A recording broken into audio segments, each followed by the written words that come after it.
So now that we have our EQ before our dynamics, I'm going to switch on the compressor on the kick drum and we'll play a part of the track and just listen to how the compressor affects the kick drum when I change some of the parameters here.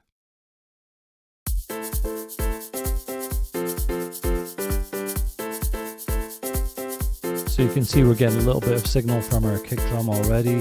The threshold is at 25.8 dBs. If I decrease the threshold,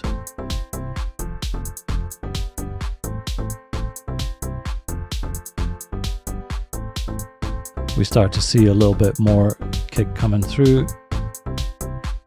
I'm just going to leave it up here. We can change the ratio depending on how much we want to control the dynamics of the kick drum. And we can also change the release time, so that's how long the compressor is going to hold on to the signal before releasing it. For sounds like drums, kick drums, snares, we can switch on the fast attack here, which will give us a faster response.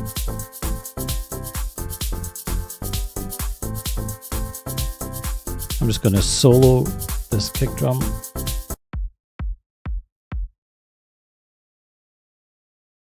Go back to the start of the track.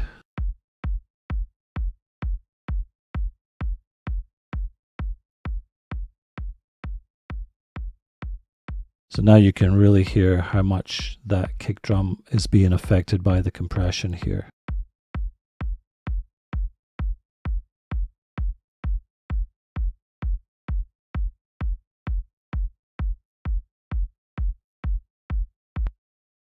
Also on each compressor we have a key, and this key is sidechain.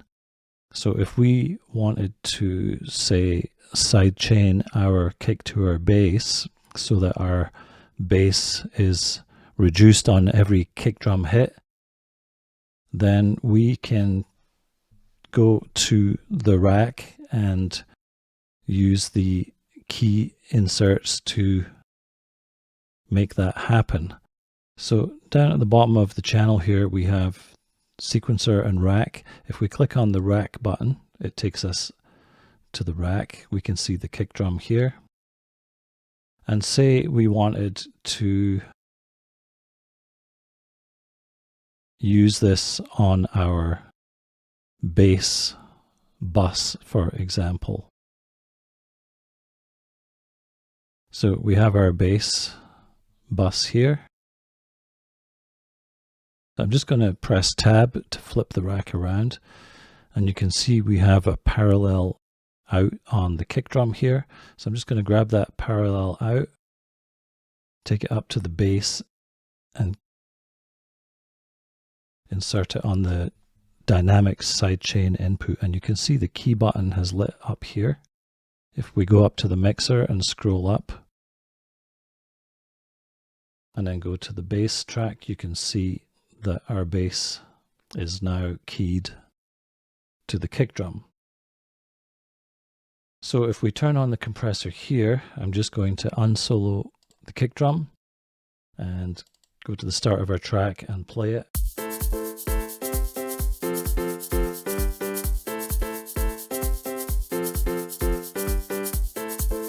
I'm just going to reduce the threshold here. So now you can see our kick drum is starting to add compression to the bass bus here. If I increase the ratio,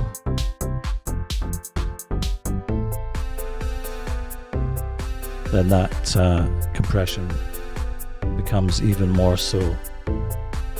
Right now we've switched to the other kick drum, so we can't see that.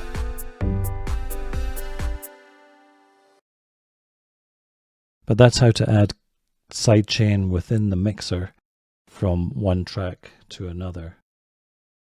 So currently we have, if we go back to our rack view and look at the back of each device, currently we have the kick and the bass bus is keyed to the kick on the sidechain here. If we wanted to key this kick also to the bass bus, then unfortunately we're not going to be able to do both. So we would have to use a different method to be able to sidechain other instruments to the same instrument. So setting up sidechain this way is a quick way to set up sidechain from one track to another. Because I have two kicks in this track which are on separate channels, what we could do is select both of these and route them to a new output bus and call this just kick. And then we could send our kick signal to the bass track, and that way we can capture both kicks here. So now that we have both of our kicks on the one track here, we can go to our rack view by pressing F6, and if we tab to the back of the rack, instead of coming out of kick 1, we can come out of this kick channel to our bass. So now both of our kicks will be affecting our bass in the track. So now if I play the track,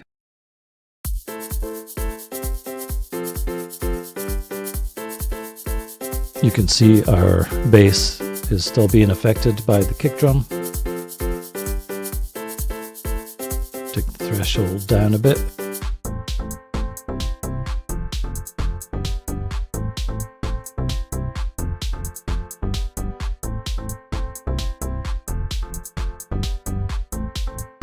Now at these extreme values, you can hear the bass disappearing every now and then.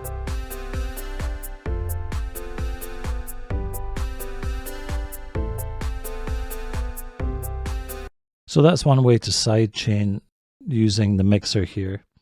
And there are other ways to sidechain within Reason itself instead of using this method in the mixer.